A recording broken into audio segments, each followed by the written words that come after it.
Hey there mga my loves, Cancer! Thank you so much for always being here with me in this channel, babes. So before we start your reading, reminders ko muna kasi hindi po to for everybody. So just pick up only the messages you think are for you. At kung feel mo na reading na to ay para sa iyo, then this reading might be for you. So our content for today is we're gonna take a look at your September 2024. Yeah, okay. I know it's early, no? Pero yun yung nakuha natin dito mensahe, no? Nasimulan na natin yung September 2024 readings for all signs. Kaya naman, yun yung gagawin natin today, Cancer. So before we start, reminders muna na wala po tayo dito ang gender. Bahay, lalaki, LGBT, cross-watchers ni Cancer, welcome rin kayo. Pwede nyo pagpalit-palitin yung roles if you want since this is general reading. And at the end of the day, always have your free will with you. And hi! And hello sa mga new subscribers. Ako po si Yan. Welcome tuloy. At sa mga returning viewers, thank you po sa inyong walang sawang support. So yeah, let's go ahead and check these messages here for ya, Cancer. So let's Archangel Michael, thank you so much. Together with the angels and guides.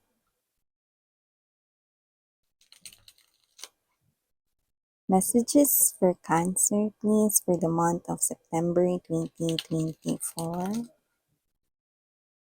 What do we have here for Cancer, please? Messages for Cancer, please, for the month of September 2024.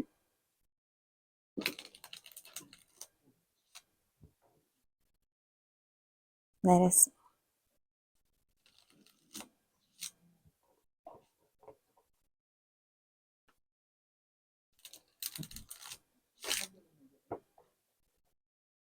Okay, so let's go ahead and check this messages here for ya, Cancer, but let me do the honor first ng pag-lay ng ating energy sa ating table. So, we have here for you guys the Page of Wands. We also have here the Ace of Cups, the Two of Pentacles energy. I mean, the Ten of Pentacles, pero nabanggit natin yung Two. We also have here the Tower energy, the Three of Cups,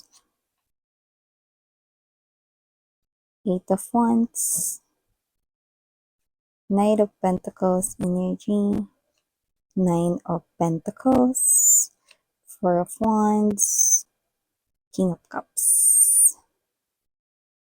Bottom of the deck, Ace of Pentacles energy, Nine of Wands, and the King of Wands. Ooh.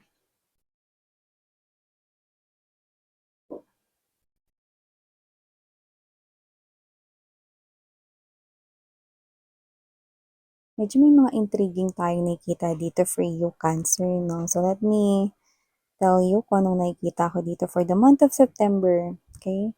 The Ten of Pentacles right here, na-mention ko yung Two of Pentacles, okay?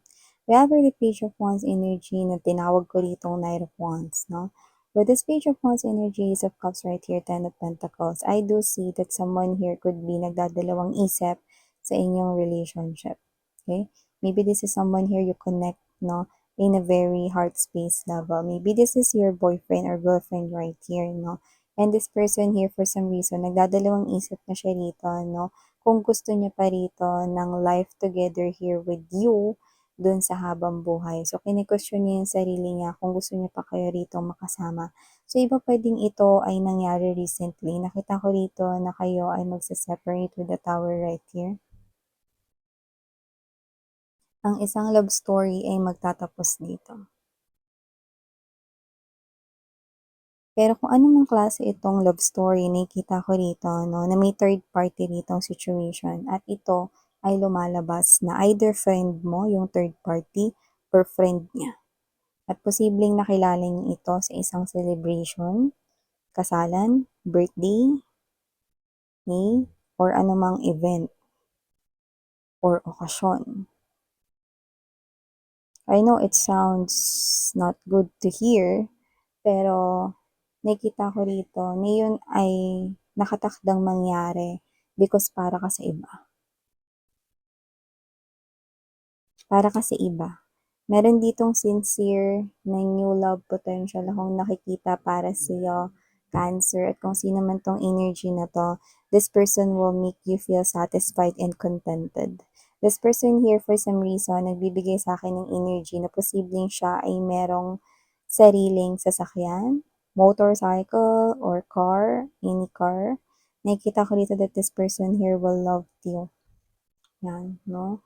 And for some reason, this person here could be, okay, someone na yung trabaho niya malaki yung kita. Might be a seafarer, okay? Might be a pilot, something to do with travel. Maybe this person here, nagkatrabaho sa cruise ship, maybe a seaman, okay, or whatever. I do see that this person here, ang kanyang work has something to do with high honor, with authority, at secured yung kanyang financial. This person here is giving me the vibe that this person can provide all the things that you want. Okay? And this person here, I think, isa sa pinaka maganda rito na magiging bonding moments ninyo is road trip or traveling together. Yan. So, maaaring ikaw niya maging official back rider niya. Yan, no? So, mga babes, na I think with the looks of this person here, of how he or she will look at you, it's full of love. It's like you're the most beautiful person he or she, no, had ever met, no, sa buong mundo. Yan. So, I think this separation na mangyayari sa inyo ng partner mo or kung nag-break na kayo na recently ng person na last mong naka-relationship, no, this will make you strong. Eight of Wands energy. I'm seeing you right here diving into this new connection here with a lot of fears. Yan, no? Bakit nakikitsura mo dito, nag-glow up ka dito after ng breakup mo, no? With your past lover right here. Well, let that person here go because hindi naman talaga siya yung meant for you guys, no? Because yun nga, meant ka for this person na pinag-uusapan natin, no, seconds ago, no? Yung person na magmamahal sa'yo, might be yung kanyang work has something to do with travel, yan, no? So, whatever the case may be, nakikita ko na siya yung person na magkakaroon ka ng family with, you're gonna marry that person here, so, whatever it is na ipuput ka sa isang third party situation, let that person go. Okay? Let that person be your ex. Okay? So, nakita ko yun dito. Aside from that, posibleng meron ditong umalis sa work. Why?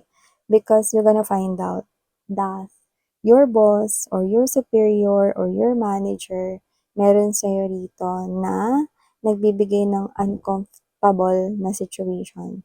That manager of yours, that boss of yours, no, is every time he or she looks at you, no, parang kanyang hinuhubaran. Ganyan yung binibigay sa akin mensahe dito. So, parang may mali siya.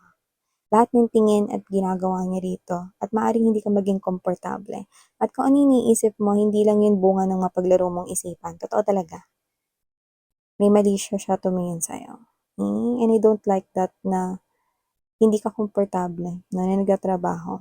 Mas maganda na nagpo-focus ka sa work mo, diba? So, I'm seeing na meron ditong aalis sa work dahil meron ditong energy na parang hindi nagbibigay ng sense of security sa inyo. Yan. So, go ahead, no? Kasi nakita ko rito that this person here, no, yung mga tingin niya na yon, no, may pagkamanyaki siya, no? At wala siya ritong energy na kasi love ka niya or ano, hindi ganun, no? Tingin ko manyak siya.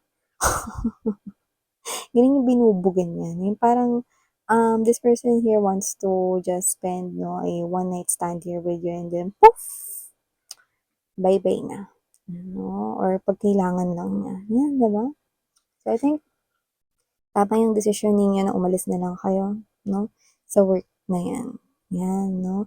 And, usapang kaperahan, nakita ko dito that with the Ace of Pentacles energy, nakita ko dito, no, na sa sariling effort mo, ma-attract mo ang more money, more finances, no? Money energy ang nakikita kong lumalapit sa iyo. Cancer, no? At maaaring ito ay isikreto mo, you know? Hindi mo sasabihin na meron ka ditong malaking pera, no, na nakukuha at naiipon, no. So, maaaring may energy kasi dito sa paligid mo na panay sila or puros hingi, no. kahit hindi nila sinasabi ng diretso, yung iba directly 'no, pero yung iba posibleng parinig-parinig 'no, pero yun na rin yung tinutumbok 'no, ng hihingin. So, ikaw 'to na hindi naman nagdadamot ka, pero ikaw 'to na meron ka kasing goal. So, parang ikaw 'to, unahin ko naman yung goal ko, kasi yung goal ko rito 'no, is yung dapat kong pagbuhusan ng panahon. So, baka nag-iipon ka kasi may gusto kang itayong business or nag-iipon ka kasi meron kang gustong bilhin 'no, na bahay or kotse, mga gano'n, mga big dreams mo 'no, na material gains or material world 'no, na mga things. So, nakikita ko rito 'no, na maliban diyan for the month of year September, nakita ko rito that your friends are to the rescue. So, maaaring yung friends mo rito 'no, merong may energy rito na posibleng stress kayo sa work, okey, at posibleng gambalain kayo ng mga kaibigan mo. So, kung sino man 'tong mga friends mo na 'to 'no, they will uplift your spirit 'no, kasi when you're with them, natutuwa ka, natatawa ka 'no, masaya ka. So, nakikita ko rito na yung mga friends mo rito is magiging mga sugod bahay gang or pupuntahan ka nila sa office 'no, kasi parang kayo yung klase ng mga magkakaibigan na ano, 'pag nag-uusap-usap kayo na magkikita-kita puro drawing yung nangyayari, pero 'pag biglaan, natutuloy. So, nakikita ko dito na pupuntahan nila kayo. Yan 'no. Yung iba nakikita ko dito na posible kayo ritong makipag-blind date on the month of September kasi meron akong nakikita rito na merong ipapakilala sa inyo. Yan, okey lang mga babes 'no, makipag-friends-friends 'no. Pero sa nakikita ko rito if kayo yun, hindi ko nakikita na yung ka-blind date ninyo is yung person na makakatuluyan ninyo, hindi.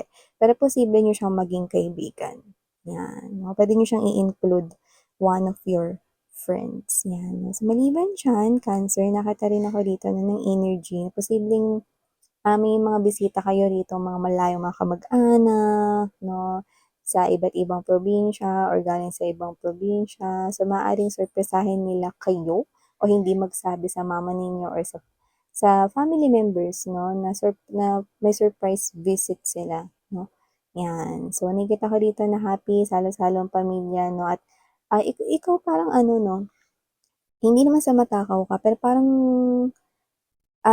masaya kapag kumakain. Baka foodie ka, mga gano'n 'no, or whatever 'no. Kasi dito nakikita mo yung daming handaan, hindi naman ganito araw-araw dito sa bahay namin 'no, "Ay kainin ko nga 'to, ito."